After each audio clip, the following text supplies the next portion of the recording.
Hey, what up, everybody?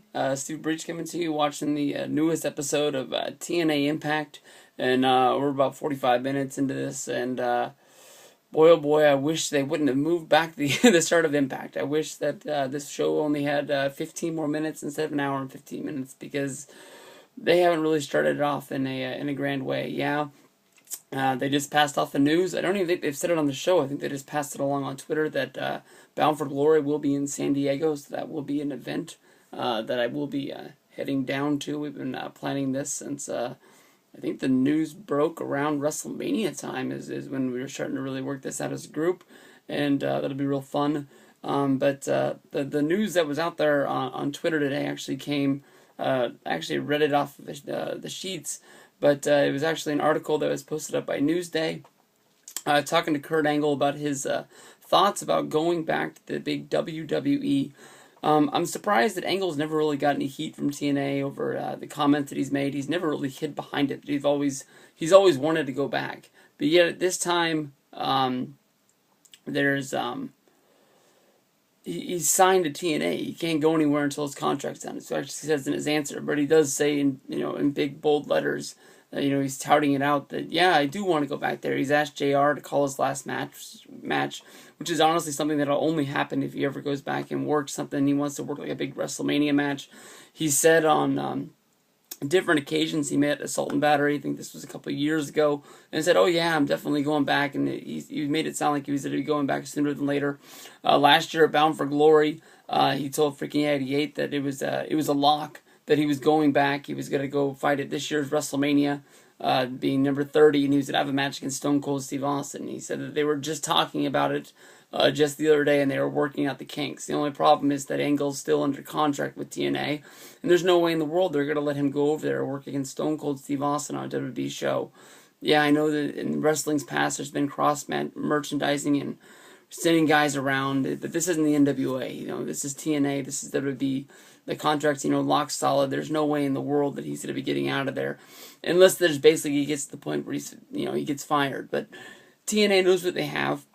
They're not going to let him go. Honestly, the guy's had 2 to 3 multiple different DUI charges. I think the lawyers have been able to get off on him, but he's at least been arrested for DUI at least twice. I remember one time was like falling asleep in North Dakota, drifting off a snowbank in the middle of the road and having to wait until the cops came, and he just happened to be drunk when he got there. I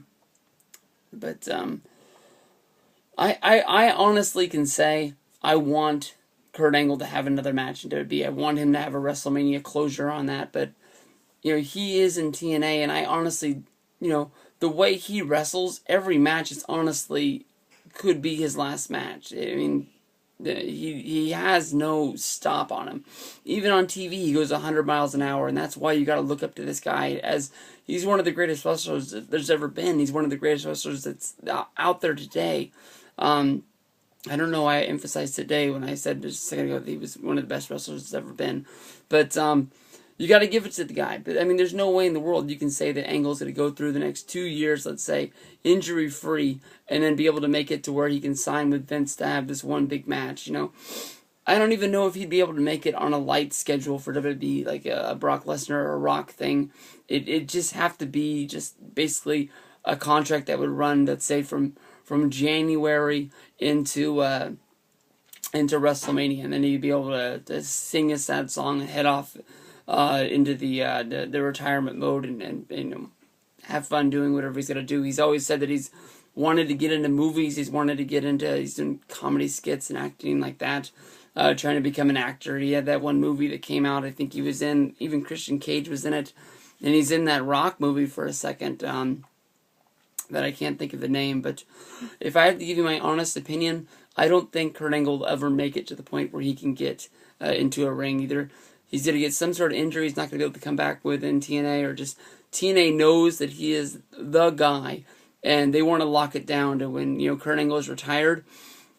Right now, there's a lot of people like me that can remember his WWE stuff, but even as somebody who grew up with him throughout the Attitude Era and everything like that before he jumped ship and had to TNA, the amount of stuff I've seen from him, I even think of him as the TNA guy now. I know that he was left off the WWE video game, and he said that hurt his feelings. But honestly, when he said that, I had to think about it, because in my mind, he only wrestled for WWE for a year or two, even though in reality it was more for a couple of years, and had a real, damn good career that, if he never wrestled another match and retired that day, he could have rode off into the sunset, becoming a WWE Hall of Famer. The only thing that's keeping him out of that right now is being a TNA superstar.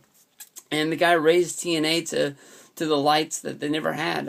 I made a video talking about, who should be a guy that goes in the Hall of Fame, and I can't remember what number I said was Angle, but I think if he was closer to his date of retirement, he would be the guy going into the Hall of Fame, because I can't think of anybody else that really deserves it more. I mean, like, when Raven came in, he raised him to here, and then Christian Cage came in and pushed it to here, and then, Angle's the guy that pushed him to the limits, to the point they've never been at before. That was the highest peak, and I know when Hogan came, it rised a little bit, but I don't think that they've risen to the where they were at when they were doing, Kurt Angle against Samoa Joe. That stuff was just flat out awesome. They were putting on the better TV. They just weren't getting the viewers, and there really was a chance that they really were going to take over, but it just never really happened. It never panned out, and the way it's going now, they never will. They're just going to be that strong second that everybody looks at and says, what could have been. And, it's going to take them getting somebody. I don't even know if Randy Orton's the guy that can be the guy that to even the score. It'd have to be somebody like Jeff Hardy pushed him to the heights. He came in at the same time Hogan did, though. It'd have to be Cena, or somebody like that, and that is the only guy. I think it'd have to be John Cena or CM Punk's the only guy to make him jump again. Unless they just get some new star and they can push this new guy like no tomorrow.